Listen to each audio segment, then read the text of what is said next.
Assalamualaikum warahmatullahi wabarakatuh. Innal hamdalillah nahmaduhu wa nasta'inuhu wa nastaghfiruh wa na'udzu billahi min syururi anfusina wa min sayyiati a'malina. Man yahdihillahu fala mudhillalah wa man yudlil fala hadiyalah.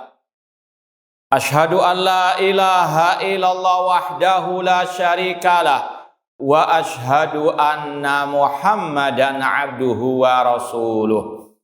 Ya ayyuhalladzina amanu taqullaha haqqa tuqatih wa la tamutunna illa wa antum muslimun. Ya ayyuhan nasu taqu rabbakum alladzi khalaqakum min nafsin wahidah wa khalaqa minha zawjaha wa batha minhuma rijalan katsiran wa nisaa wattaqullaha alladzi tasaaluna bihi wal arham innallaha kana 'alaikum raqibah. Ya ayyuhalladzina amanu taqullaha wa qulu qawlan sadida yuslih lakum a'malakum wa yaghfir lakum dhunubakum wa may yuti'illaha wa rasulahu faqad faza fawzan 'azima. Amma ba'd, fa inna asaqal hadits kitabullah wa khairal hadi hadi Muhammadin sallallahu alaihi wasallam wa syarrul umuri muhdatsatuha wa kullu muhdatsatin bid'ah wa kulla bid'atin dhalalah wa kulla dhalalatin finnar. Ma'asal muslimin ikhwani fillah wa akhwati, bapak-bapak, ibu-ibu, saudara-saudariku rahimani wa rahmakumullah.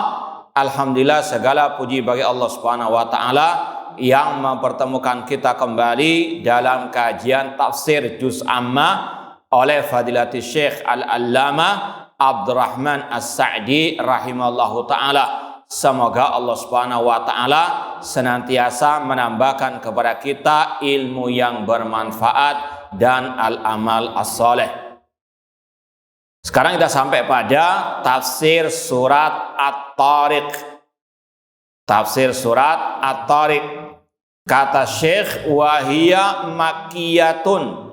Surat At-Tariq adalah surat makkiyah, yaitu diturunkan sebelum hijrahnya Nabi sallallahu alaihi wasallam ke kota Al-Madinah. Kita baca ayatnya, was-samaa'i wat-tariq, demi langit dan demi at-tariq. Wa ma adraka mat-tariq, tahukah engkau apa itu at-tariq? An-najmus tsaqib, yaitu bintang yang menyinari dan yang menembus. In kullu nafsin lamma 'alaiha hafid, tidaklah setiap jiwa kecuali ada yang menjaga. Kita baca langsung tafsir 4 ayat tadi. Kata Syekh Abdurrahman As-Sa'di rahimahullah ta'ala, yaqulullahu ta'ala was-samaa'i wat-tariq, demi langit dan demi at-tariq. Ma'asal muslimin ikhwani fillah wa akhwat rahimani wa rahmakumullah, ini yang sudah kita lewati berulang-ulang kali, namun tidak masalah, kita ulangi sekali lagi juga, dan akan kita ulangi lagi pada waktunya nanti, yaitu yang berkaitan dengan masalah sumpah di dalam Al-Quran. Allah Subhanahu wa taala di dalam ayat pertama surat At-Tariq ini bersumpah dengan langit dan dengan At-Tariq. Nanti akan disampaikan apa makna At-Tariq. Intinya Allah bersumpah dengan langit dan dengan apa yang Dia kehendaki. Allah bersumpah dengan wal fajr, waktu fajar, wasyamsi, matahari, bulan, wal lail, malam, wad duha, wal asri. Ini merupakan kekhususan Allah. Allah fa'alul lima yurid. Allah berbuat sesuai dengan kehendaknya.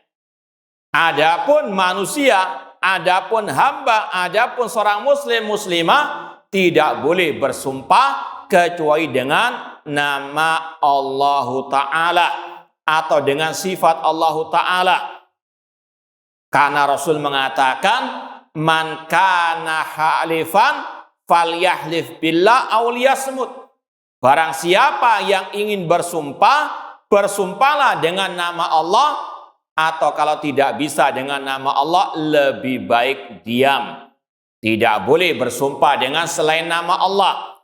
Tidak boleh bersumpah, misalnya ada seorang mengatakan demi Ka'bah, demi Mekah, demi kota Madinah, demi Nabi, demi Rasul, demi malaikat.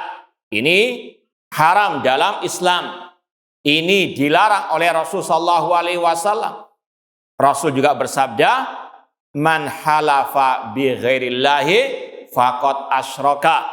Barang siapa yang bersumpah dengan selain nama Allah, maka dia telah berbuat kesyirikan. Ini yang dilarang oleh Rasul SAW. Adapun Allah, dia bersumpah dengan apa yang dia kehendaki dari makhluk-makhluknya. Was-sama'i wat-tariq, demi langit dan demi at-tariq. Adapun langit jelas, meskipun ada beberapa penafsiran, ada yang mengatakan secara umum, as-sama secara bahasa artinya ala wartafa, dari kata-kata sama yasmu sumuan, samaan, artinya yang di atas. Apa yang di atas kita itu namanya as-sama secara bahasa. Ini arti secara umum as-sama. Ini sebagian ulama mentafsirkan arti as-sama yang lebih umum, yaitu apa yang di atas kita namanya as-sama. Adapun yang kedua penafsiran, sebagian para ulama tafsir juga, as-sama yaitu langit yang kita lihat, yang ada 7 lapis, dan itu yang lebih wallahu alam ya, lebih tepat ya, karena as-sama ini dijadikan sumpah oleh Allah Subhanahu wa taala karena memang keagungannya, kebesarannya, sampai Allah mengatakan a antum asyaddu khalqan amis sama banaha. Apakah kalian wahai manusia lebih keras, lebih kokoh, lebih kuat penciptaannya ataukah langit? Maka lebih tepat was-sama di sini yaitu kepada penafsiran yang kedua, as-sama yaitu bangunan langit dengan 7 lapisnya yang sangat kokoh.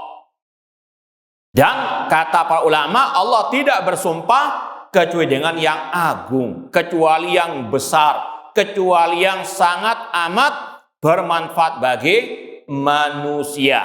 Dan di antaranya tadi Allah bersumpah dengan langit karena keagungannya, dan itu sekaligus menunjukkan keagungan sang penciptanya.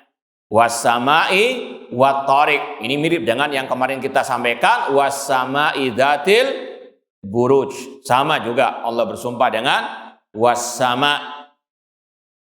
Tsumma fassara at-tariq biqaulihi. Kemudian Allah sendiri yang mentafsirkan apa arti at-tariq. Ini salah satu contoh tafsir ayat dengan ayat. Ya, sudah kita sampaikan di awal kajian kita masalah tafsir, bahwasanya Ahlus Sunnah wal Jamaah seperti yang dinukil oleh Imam Ibnu Katsir di muqaddimah tafsir beliau, metode tafsir ala ahli sunnah, yang pertama tafsir ayat dengan ayat, ayat dengan hadis yang sahih, ayat dengan ucapan sahabat, ayat dengan ucapan para as-salaf, at-tabi'in, dan seterusnya. Allah mentafsirkan sendiri apa arti at-tariq, yaitu dengan kata-kata an-najmus tsaqib, ay al-mudhi, bintang yang bercahaya. As-tsaqib, an-najmus tsaqib, ay al-mudhi alladhi yasqubu nuruhu, bintang yang bersinar terang, fayukhrikus samawat fayanfudhu hatta yura fil ardi. Karena sangat terangnya sampai cahayanya menembus langit hingga terlihat dari bumi. Kalau kita keluar ya di halaman masjid misalnya melihat ya seperti sekarang kalau ada cahaya di langit dari bintang, itulah yang disebut dengan an-najmu as-saqib, bintang-bintang yang bercahaya yang menembus langit-langit sehingga terlihat di bumi. Kemudian kata Syekh, was-sahih annahu ismu jinsin yashmalu sa'iran nujum as-sawaqib. Yang sahih dari penafsiran ulama, kata-kata an-najm, bintang-bintang di sini mencakup semua bintang yang bercahaya. Karena memang ada sebagian yang mentafsirkan hanya sebagian bintang saja. Namun yang lebih tepat kata Syekh Abdurrahman As-Sa'di, an-najmu tsaqib ini semua bintang-bintang yang bercahaya. Di antaranya juga bintang-bintang yang dijadikan oleh Allah sebagai pelempar setan-setan yang ingin menyadap berita dari langit. Seperti yang Allah firmankan, yang Allah jelaskan tentang fungsi bintang. Ada berapa fungsi bintang itu? Ada berapa? Apa fungsi bintang Allah ciptakan? Hah? Ada berapa dulu? Ada 3. Yang pertama, sebagai hiasan di langit. Ya, langit kurang indah tanpa apa? Bintang-bintang. Yang kedua, sebagai pelempar setan-setan. Yang kedua, penunjuk arah. Dalilnya seperti yang Allah firmankan dalam surat Al-Mulk, walaqad zayyana as-samaa'a dunya bimasabiha wa ja'alnaha rujuman lisyayatin. Dan kami hiasi langit-langit ya, dunia yang dekat dengan dunia ini bimasabih, dengan bintang-bintang. Wa ja'alnaha rujuman lisyayatin, dan kami jadikan sebagai pelempar setan-setan yang ingin menyadap berita dari langit. Dalam ayat yang lain Allah mengatakan wa bin najmi hum yahtadun, dan dengan bintang-bintang itu mereka mendapatkan petunjuk arah. Ya, seperti nelayan di lautan di malam hari, mereka tahu arah dengan apa? Melihat bintang-bintang tersebut. Itu 3 fungsi Allah menciptakan bintang. Makanya tidak benar kalau menyandarkan turunnya hujan kepada apa? Bintang, karena itu tidak ada sama sekali dalilnya. Bahkan sebaliknya diingkari oleh Allah dan Rasulnya Shallallahu Alaihi Wasallam. Seperti yang pernah kita sampaikan dalam hadis Zaid bin Khalid Al-Juhani radhiyallahu taala anhu, Rasul Shallallahu Alaihi Wasallam selesai salat subuh, beliau mengatakan, atadruna madza qala rabbukum? Apakah kalian tahu apa yang difirmankan oleh Rabb kalian? Kata para sahabat, Allah wa Rasulu alam. Kemudian Rasul mengatakan, Allah berfirman, yaitu dalam hadits qudsi, asbaha min ibadi mu'minun bi wa kafirun. Pagi hari ini kata Allah, ada di antara hambaku yang mukmin beriman kepadaku, ada yang kafir. Fa amma man qala mutirna bi fadlillah wa rahmati fadzaka mu'minun bi kafirun bil kaukab. Adapun selesai turunnya hujan mengatakan mutirna, kami diberi hujan karena rahmat dan karunia dari Allah, itulah yang mukmin kepadaku, kafir kepada bintang-bintang. Wa amma man qala mutirna binawi kadza wa kadza fadzaka kafirun bi mu'minun bil kaukab. Adapun selesai turunnya hujan mengatakan hujan itu turun karena bintang ini bintang itu, maka dia kafir kepadaku, dan dia beriman kepada bintang-bintang tersebut. Karena memang sekali lagi tujuan Allah menciptakan bintang cuma 3 tadi. Untuk hiasan di langit, untuk pelempar setan, dan untuk penunjuk arah. Nah, masal muslimin ikhwani fillah wa akhwati rahmani wa rahmakumullah, an-najmu tsaqib yang sahih kata Syekh adalah nama bagi semua jenis bintang-bintang yang bercahaya. Waqad qila, ada pula yang berpendapat an-najmu tsaqib innahu zuhal alladhi yukhriqus samawati sab'a wa yanfuduha fayura minha. Ada pula yang mentafsirkan an-najmu tsaqib adalah planet Saturnus, Zuhal. Ya, meskipun sekali lagi tadi yang lebih benar mencakup semua bintang-bintang yang bercahaya. Wallahu a'lam. Kemudian kenapa bintang-bintang tadi dinamakan at-tariq? Wa summiya tariqan li'annahu yatruku lailan. Karena bintang-bintang itu munculnya hanya di malam hari. Karena secara bahasa orang yang datang pada malam hari ya itu namanya at-tariq. Alladzi taraqal bab fil lail. Ya dikatakan at-tariq secara bahasa yang datang ya di malam hari. Ya di antaranya seseorang yang datang ke rumahnya di malam hari namanya at-tariq. Itulah sebab penamaan an-najmu tsaqib dengan at-tariq, li'annahu yatruku li'annahu yaji'u lailan, karena dia datangnya di malam hari. Kemudian kata Syekh, wal muqsam alaihi qauluhu, sudah kita sampaikan berulang kali dalam bahasa Arab redaksi sumpah itu ada 3 unsurnya. Yang pertama adatul qasam atau huruf qasam, huruf untuk bersumpah. Seperti di sini wassama. Apa adatul qasamnya?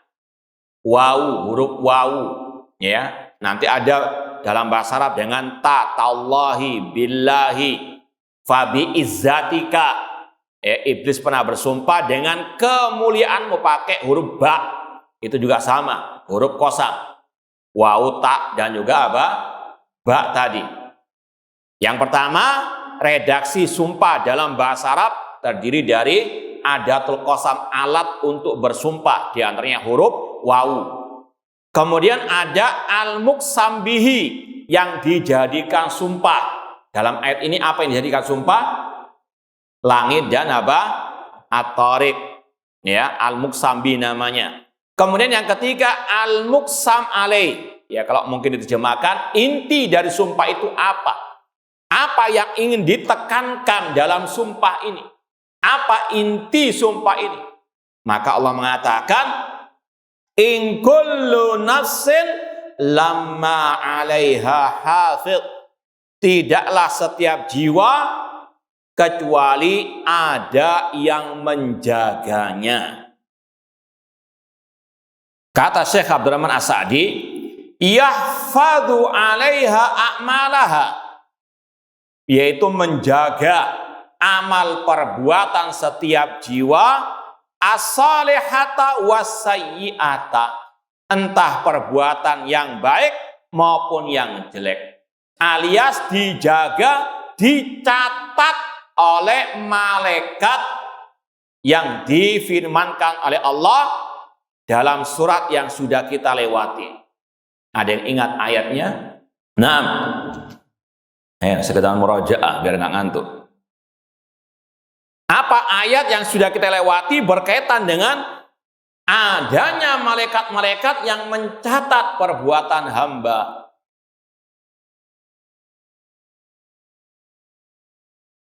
Hah?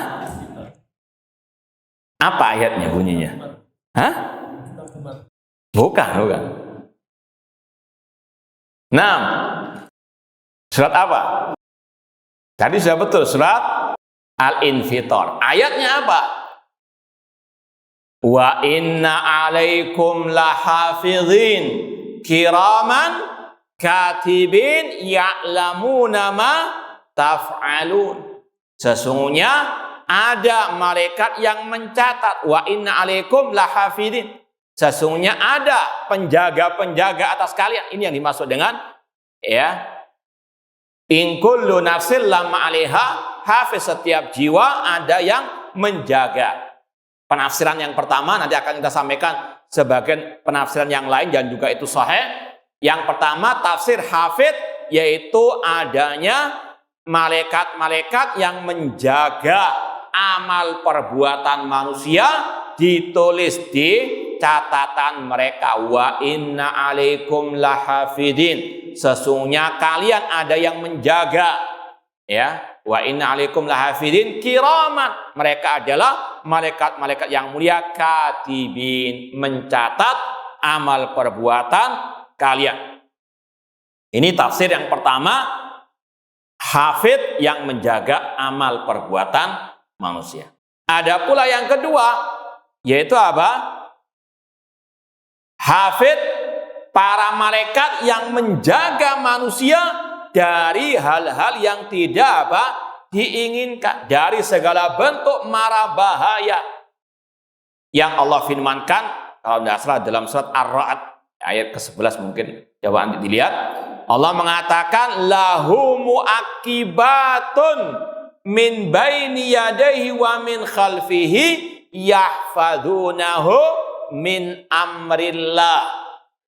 Allah memiliki malaikat-malaikat yang menjaga atau yang bergiliran menjaga manusia. Lahu muaqibatun min baini yadayhi, di depannya dan juga di belakangnya. Yahfadunahu, menjaga orang tersebut. Kalau kita baca tafsir ulama salaf seperti Abdullah bin Abbas dan yang lainnya, dijaga misalnya dari binatang-binatang yang berbahaya, dari serangga-serangga yang berbahaya. Jadi malaikat al-hafadhah ada dua macam, dua jenis, dua bentuk, menjaga amal perbuatan mereka dengan mencatatnya sampai nanti di hari kiamat akan dipertanggungjawabkan.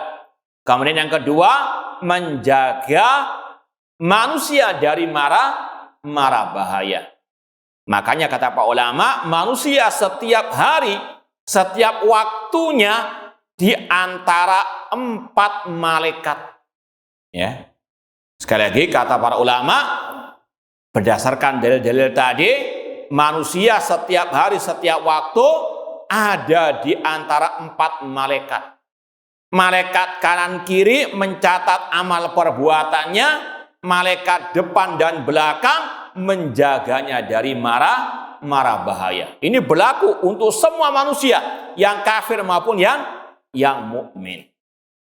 Ini penafsiran yang kedua, hafid menjaga apa? Manusia dari mara bahaya. Kemudian ada penafsiran yang ketiga, bahwasanya hafid di sini maknanya adalah Allah yang menjaga mereka. Karena di antara al-asmaul husna, ya kalau antum baca 99 nama Allah, meskipun itu bukan pembatasan nama Allah, masih banyak yang lain yang tidak kita ketahui juga, hanya Allah yang tahu. Di antara al-asmaul husna itu adalah al-hafid dan al-hafid. Allah mengatakan dalam kisah Nabi Yusuf alaihissalam, "Fallahu khairun hafidhah." Allah sebaik-baik yang menjaga. Fallahu khairun hafidhah. Ya. Ini kita sering teringat dengan ada ucapan Syekh Ali bin Hasan Al-Halabi Al-Athari rahimahullah ta'ala, salah satu murid dari ahli hadis zaman Syekh Muhammad Nasir Albani rahimahullah ta'ala. Beliau pernah ditanya, "Ya Syekh, bagaimana keadaan antum?" Karena antum ini sering mendapatkan teror, terutama dari kelompok-kelompok teroris takfiriyin. Beliau tinggal di Yordania, di sana juga banyak markasnya kelompok teroris. Beliau sering mendapatkan ancaman-ancaman dari mereka. Maka jawaban beliau yaitu membaca ayat ini, "Wallahu khairun hafidhah. Artinya beliau sangat yakin Allah sebaik-baik yang menjaga. Tidak perlu takut, serahkan semuanya kepada Allah karena fallahu khairun hafidhah. Allah sebaik-baik yang menjaga. Intinya sini di antara tafsir hafid, bahwasanya hafid di antaranya adalah Allah Subhanahu wa ta'ala. Allah yang menjaga semua makhluknya. Kalau antum baca surat Al-Baqarah 255 alias ayat apa? Ayat kursi. Wala ya'uduhu hifdzuhuma. Tidak memberatkan Allah menjaga langit dan bumi. Semua makhluk Allah yang menjaga. Kalau tidak dijaga oleh Allah, langit yang sangat kokoh ini akan hancur, akan jatuh. Ya. Namun Allah yang menjaganya. Demikian pula dengan makhluk-makhluknya. Dan juga termasuk tadi, malaikat mencatat, malaikat menjaga, semuanya dengan perintah dari Allah karena Allah hafid. Allah Subhanahu wa taala mengatakan tentang para malaikat, la ya'sunallaha ma amrahum wa yaf'aluna ma yu'marun. Para malaikat tidak pernah bermaksiat kepada Allah dan mereka selalu mentaati apa yang diperintahkan oleh Allah. Di antaranya mencatat, menjaga manusia itu dengan perintah Allah. Karena Allah namanya Al-Hafid dan Al-Hafid. Meskipun ini penjagaan, kata para ulama, penjagaan secara umum tadi. Orang kafir, orang mukmin dijaga oleh Allah. Ya, dalam artian tadi, dijaga, dicatat semua amal perbuatan mereka, dijaga mereka dari mara bahaya. Namun ada penjagaan Allah yang lebih khusus atau al-hifdzul khas, penjagaan yang khusus, yang istimewa hanya untuk para wali-walinya. Ala inna awliya Allah la khafun alaihim wa lahum yahzanun alladzina amanu wa kanu yattaqun. Ketahuilah, sesungguhnya wali-wali Allah tidak ada rasa takut dan tidak pula bersedih hati, yaitu orang-orang yang beriman, yang bertauhid, yang hanya beribadah kepada Allah dan mereka tidak berbuat syirik, tidak menyekutukan Allah dalam ibadah. Allah jaga mereka secara khusus, ya, sebagai bentuk balasan akan penjagaan mereka terhadap tauhid dan sunnah Rasulullah SAW, sebagai balasan atas penjagaan mereka terhadap agama Allah, syariat Allah, seperti yang Rasul sabdakan, ihfadillaha yahfadka. Jagalah Allah. Kata ulama, jagalah agama Allah, jagalah tauhidullah, jagalah syariat Allah, jagalah sunnahnya Rasul dengan mempelajarinya, dengan mengamalkannya, mendakwahkannya, dengan berpegang teguh dengannya, maka balasan dari Allah, Allah pasti menjaganya. Karena Allah namanya apa? Al-Hafid. Allah Al-Hafid. Ini penjagaan Allah secara khusus, dan diantaranya menjaga mereka dari kesesatan, penyimpangan. Allah menjaga mereka, ini yang paling istimewa. Mereka apa? Dijaga oleh Allah dari segala bentuk penyimpangan, dari segala bentuk asyubhat, karena mereka berpegang teguh dengan qala Allah wa qala ar-rasul. Allah berjanji, manittaba'a hudaya fala yadillu wala yasqa. Barang siapa yang mengikuti petunjukku, Al-Quran dan sunnahnya Rasul, maka tidak akan tersesat. Ini bentuk penjagaan Allah. Ini jaminan dari Allah Subhanahu wa ta'ala. Dan kalau Allah sudah berikan hidayah, ya, tidak akan ada yang bisa menyesatkannya. Ini salah satu bentuk penjagaan Allah terhadap hamba-hambanya yang menjaga syariat Allah, menjaga agama Allah, menjaga tauhidullah dan sunnah Rasulullah SAW. Semoga Allah menjaga kita fid dunya wal akhirah. Itu sekali lagi 3 penafsiran in kullu nafsin lamma 'alaiha hafid, dan itu tidak saling bertentangan. Kalau kita ulangi lagi, Kalau Syekh Abdurrahman As-Sa'di lebih condong kepada penafsiran hafid, malaikat yang mencatat amal perbuatan manusia yang baik maupun yang jelek. Wa satu jaza bi amaliha al-mahfud 'alaiha, dan semuanya akan dibalas sesuai dengan catatan amalan yang sudah dicatat oleh para malaikat tersebut.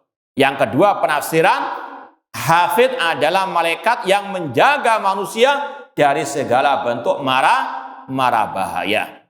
Dan yang ketiga, hafid adalah Allah Subhanahu wa taala yang menjaga hamba dengan penjagaan yang umum maupun yang khusus bagi para wali-walinya, dan sekali lagi tidak saling bertabrakan. Allah yang memerintahkan malaikat tadi untuk mencatat amal, untuk menjaga dari mara bahaya. Kemudian ayat yang berikutnya, falyanzuril insanu mimma khuliq, hendaklah manusia memperhatikan, merenungkan dari apa dia diciptakan. Ai falyatadabbar khilqatahu wa mabda'ahu, hendaklah manusia mentadaburi asal penciptaannya. Fa inna makhlukun min ma'in dafiqin, karena dia makhluk yang diciptakan dari air yang memancar.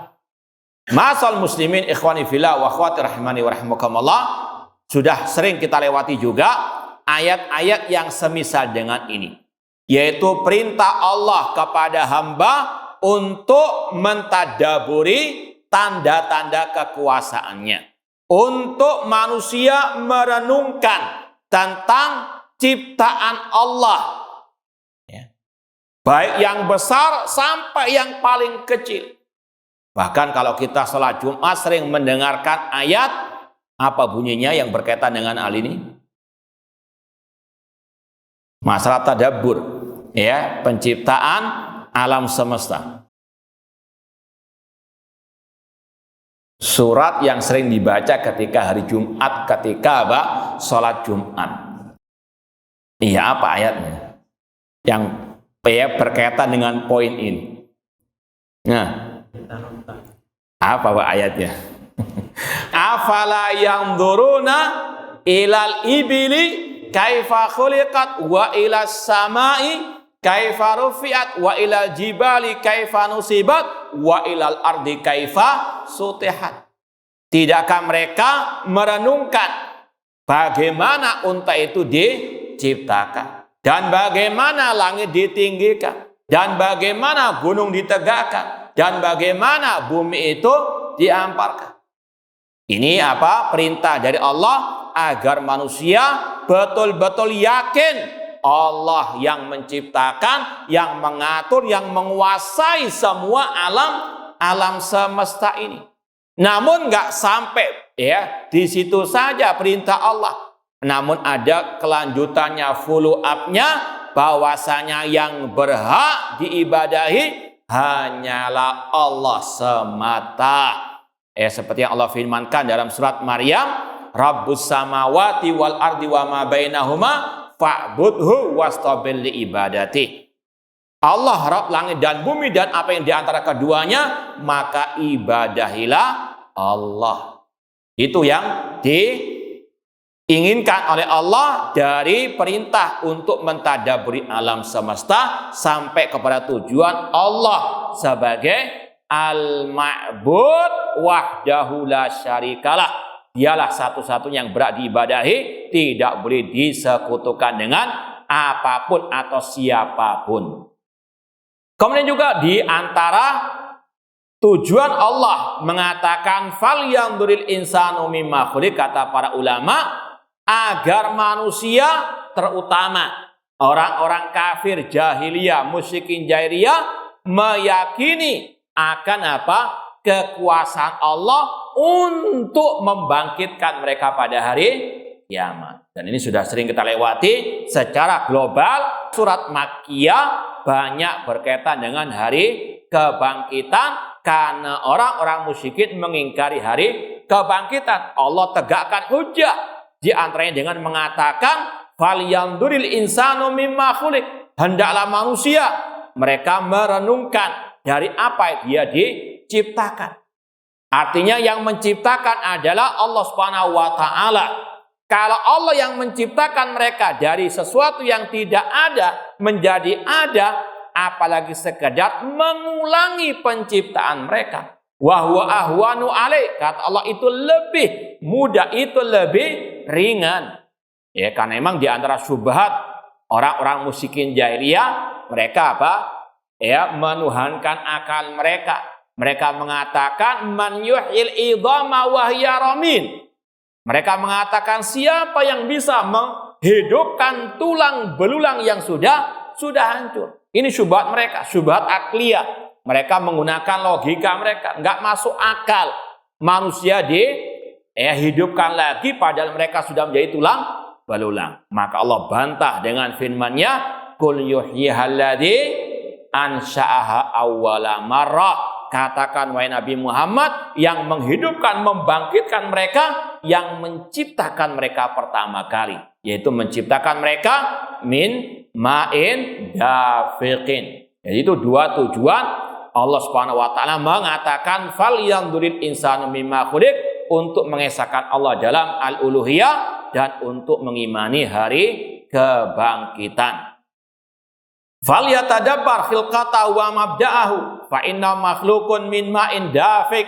Manusia diciptakan dari air yang dafiq, yang memancar, wa huwal mani, atau air sperma, alladzi yakhruju min baini sulbi wa taraib, yang keluar dari as-sulbi, ya punggung dan juga dada, ya seorang laki-laki. Meskipun nanti akan ada beberapa penafsiran yang lain.